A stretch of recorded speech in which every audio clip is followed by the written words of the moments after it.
Welcome back to my channel, guys. Today's video we make this white truffle alfredo pasta and also this juicy grilled chicken. Now a lot of people do not like chicken breast, but I think it's just because they feel like it's dry, and this is the key right here. Put some salt in your bowl, a good amount of salt, probably a little less than a fourth a cup, and we're going to fill this bowl like a little bit more than halfway. You just want enough water to fully submerge your chicken breast. So if you feel like chicken breast is dry, this right here is going to completely change your mind. Whether you're frying it or grilling it, you just want to start with this step. After you've cleaned your chicken, go ahead and let that brine in this very simple brine. Like I said, just salt and water, and then we're going to rinse that off. And you're going to go ahead and begin to season with your herbs and spices. You don't want to do too much on the salt because you already brined this chicken in salt water. So I'm starting off there with just some onion powder, some black pepper, and then after the black pepper, I'll go in with some paprika as well as some cayenne pepper. If you don't like spice, you can just go ahead and leave that out. Now, I used a little of the Kinder's truffle seasoning. I'll show you guys what that looks like. And then, like I said, there's some cayenne pepper. And then this here is this Trader Joe's aglio olio seasoning. It's a garlicky and spicy seasoning. It's not too heavy on the salt. Again, guys, we're not putting too much because we already went in with that saltwater brine. That there is some pureed garlic. That's that Kinder seasoning I was telling you guys about. Now, I usually start with the oil, but I put that on last because it kind of slipped my mind. But we're just using that to bind all our seasonings to our chicken. Mix that all up, and then we're going to go ahead and just put that in a hot skillet and grill our chicken on both sides.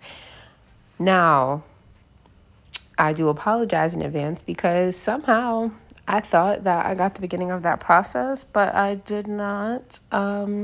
But we've all grilled chicken before, right? Right. Okay. With the oil in the pan. I thought I got myself putting that in there, but yeah.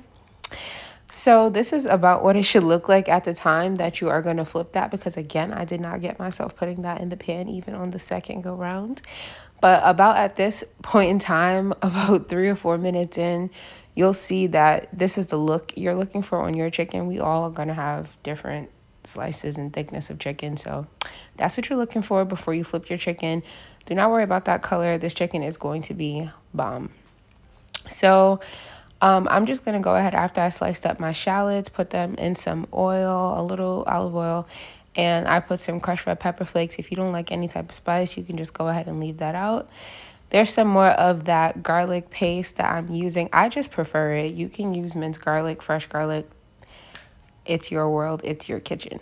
So after I sauteed that all up, we're going to go ahead right in with this heavy cream. And this is a very basic Alfredo sauce here, guys. Make your own. Do not use the jar. I'm going in with some cheese here. I was using mozzarella and provolone blend. And then I'm just going to go ahead with a little bit more of that Kinder's truffle seasoning that I showed you guys earlier.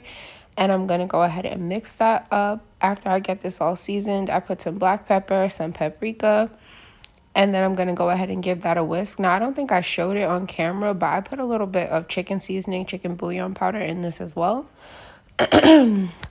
And then I'm going to go ahead in with a little bit more cheese because this wasn't as thick as I wanted it to be as yet. Now, guys, I didn't show this on camera, but reserve some of your pasta water. I'm not going to show you guys how to boil pasta. I feel like that's self-explanatory, but reserve some of your pasta water because that is going to really be the finishing touch when you mix this all together. I had this white truffle butter, which I showed you guys just a second ago, and I mixed that in just to go ahead and add to some more of that truffle taste. And you can't go wrong with butter in a pasta, of course, so do not worry about what that's going to do to your texture at all. It's going to be perfect, as we can see here.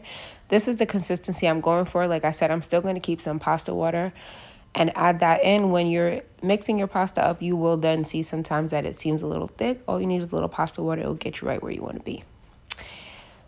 Now, I am slicing up our grilled chicken right over here. I'm going to show you guys exactly what that grilled chicken looks like. It is going to be the juiciest grilled chicken you have ever had. I promise you'll never want chicken breast another way. Truly, like I said, whether you are frying or grilling it, this will always be a first step. Take a look. It's all there. I'm trying to focus. It's all there. That chicken is going to be so juicy, and it is so seasoned all the way through. Should be too good. Should be too seasoned. You know what I'm saying? Should be 2 seasons. But anyway, guys, I'm just going to go ahead and finish cutting this up and plate this up. I hope you guys enjoyed this video. Any questions you guys have, leave them down below. Any videos that you guys would like to see, leave them down below in the comments. And as always, thanks for stopping. Bye.